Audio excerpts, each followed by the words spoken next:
Samadhipadam, Sutra 1, Adha Yoganuशासनम. Adha is Mangalavaji.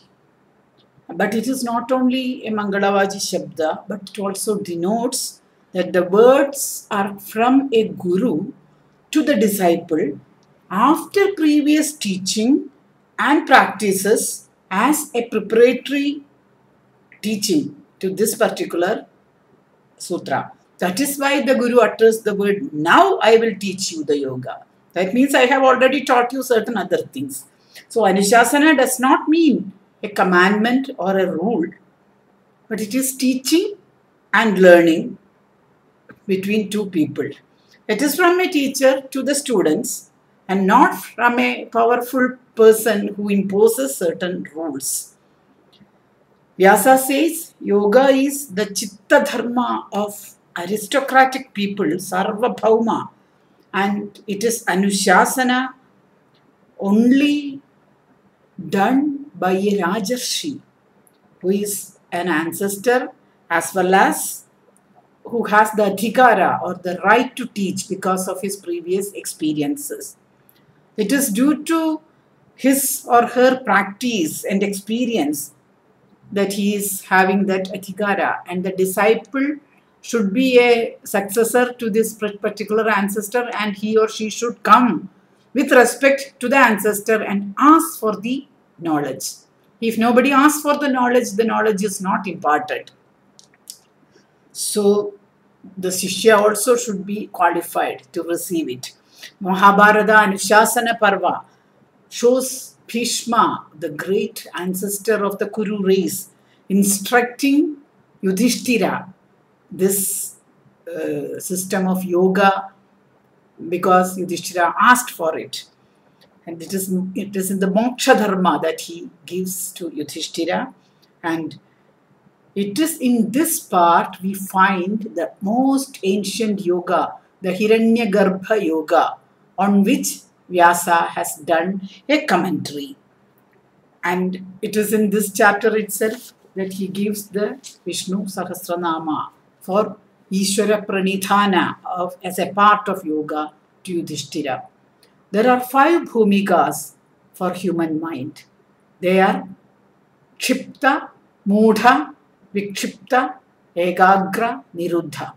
Yoga is Samadhi. And a person with that chitta dharma of samadhi is called the Sarvabhauma, or King of Kings, the Raja Raja. Kshipta is the opposite pole of this. That is opposite pole of samadhi is Kshipta. Mudha is the mind which has no power of cognizance at all. Vikshipta has the cognizance, but it mistakes one for another. Or in another words, it gives character of one thing to another, and this is called Adhyarobha or Adhyasa, what we call as projection of qualities.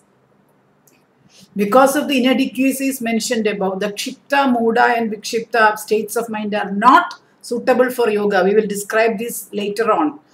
Now, in a concentrated mind, in the Ekagra mind, the meaning or artha is revealed by itself.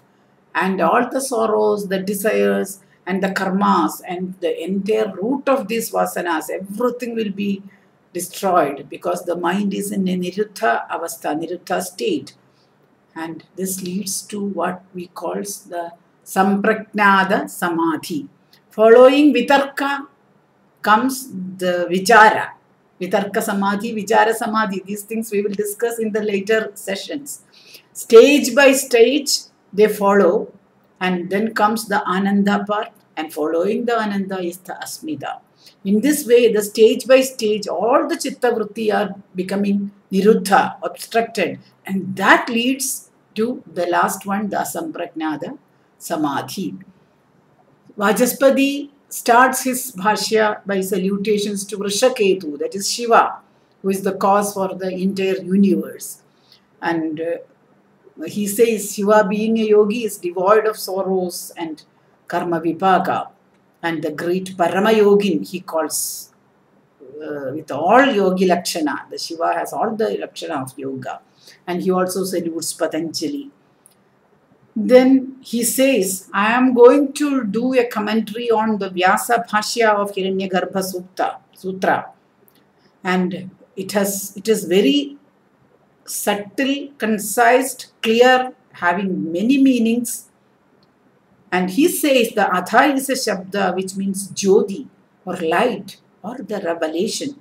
A guru can instruct a disciple only if he has scholarship and revelation.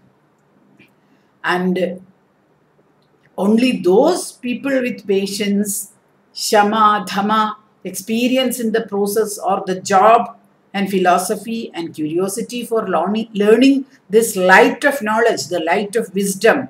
Only to such people the wisdom is revealed, and only those people with revealed knowledge is fit to instruct the next generation. The Jnana Prakasha or light of knowledge is mentioned in the Brihadaranyaka as Shanto Danta Uparadi Sthidikshu Samahito Bhutvatmanye Vatmanam Pashyed. Guru is the Rasayana for all the questions and doubts of the Shishya. Yoga is the right for the Shastra, Shastradhikara. Therefore, when one gives instruction in the yoga philosophy to a suitable disciple, it implies both the teacher as well as the Shishya are having the qualities to be taught and to become the teacher. The easy ways of teaching all the sciences, Sagala Shastradhikaratva, should be there in the Guru, and he should be able to understand any abstract science and can clear the doubts on anything on this subject. From Shruti, Smriti, Itihasa and Purana, it is famous that the cause for Nishreyasa is always Samadhi. The word Atha therefore denotes that the Shishya has Brahma Jignasa and has asked doubts on it, and Guru has already given answers to it. And after that he is telling the Yoga Marga as a method to attain Brahmagnana. In Brahma Sutra Bhashya, which begins with the sutra Athatho Brahma Jignasa, Vyasa has already quenched the thirst of the Shishya of Vitarka and Vichara. And now he is explaining how to get that experience of bliss or Ananda in a practical way. So, Brahma Sutra is prior to Yoga Sutra. The Badarayana Brahma Sutra is prior to the Badarayana Yoga Sutra, which is now we are going to describe in detail. In the Smriti of Yajnavalkya, we find the words Hiranyagarbho Yogasya Vakta Nanya Puratana. There is no other person more ancient than Hiranyagarbha among the teachers of yoga, he says. There is no other person. Then how did the notion of Patanjali as the first to teach yoga come? The Sutrakara have said, by the Guru it was taught. The Anushasana means it is taught by a Guru to a disciple. But Vyasa has not mentioned the name of the Guru or of the Shishya either. The Anushasana Vyasa did to his disciple was the Hiranyagarbha Yoga, says Vajaspati Mishra in his Tattva Vaisharati Bhashya of the Vyasa Bhashya. Every Guru does that in India. And like that Patanjali also did. But in a very, very much later period than the Vyasa. So, yoga has been taught by several teachers in several periods of time, and yoga speaks of things which are not seen by your gross eyes, not done by your hands, or not heard by your gross ears, or like that. No external organ of function can grasp the meaning of the yoga. It is speaking of the most subtle truth, and it can be spoken by only a guru who have perceived the subtlest of the truth. And we have to grasp the meanings from the Shabda. The words yoga is samadhi by Vyasa deserves a special mention because of that. Only samadhi denotes yoga. And to understand samadhi, one has to experience samadhi.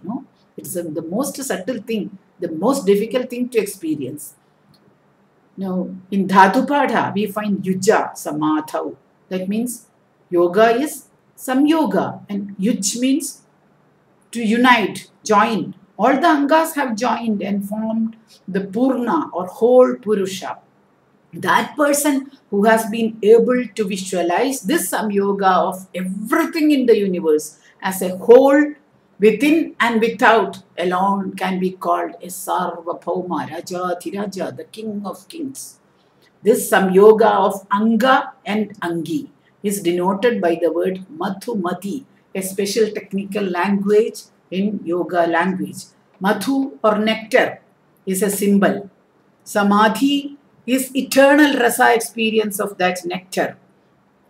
It is a state where there is no sorrow, and hence it is called Vishoka, without shoga, without sorrows. A person who attained this mental state is a Sarvatna or Sarvabhauma. Their sign is Chitta Vritti Nirodha, and that is Chitta Vritti Nirodha is yoga.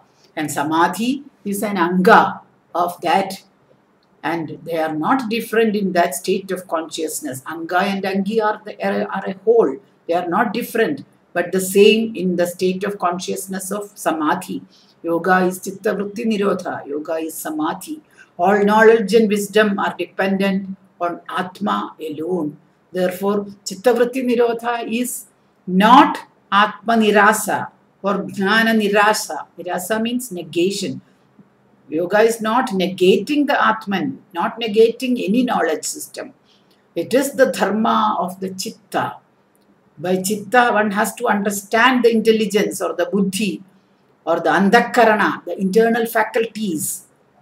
It is this central means kudastha, eternal, that is nitya, kudastha nitya, central eternal force of energy, which you call the Chiti Shakti, which is the changeless, aparinami, changeless, and known by Jnana Shakti, power of wisdom alone, which is transformed Jnana Dharma, dharma or ethics of wisdom is Jnana Dharma. This yoga is the Chitta Vritti of a Sarvabhauma. Sarvabhauma does not mean a common emperor. Sarvabhauma, the Rajas of Raja, the king of kings, is not an ordinary emperor, but an emperor of most subtle spiritual wisdom. And therefore the Chitta Vritti is called Kshipta, Vikshipta, Mudha are totally niruddha, totally obstructed or absent in a Sarvatnas or in a Sarvabhaumas, in a Yogin's Chitta Vritti, because these are opposed to yoga. Now we will describe these Chitta Vrittis, that is Kshipta, Mudha, Vikshipta, etc., and the difference of them from the Ekagra mind, which is needed for yoga.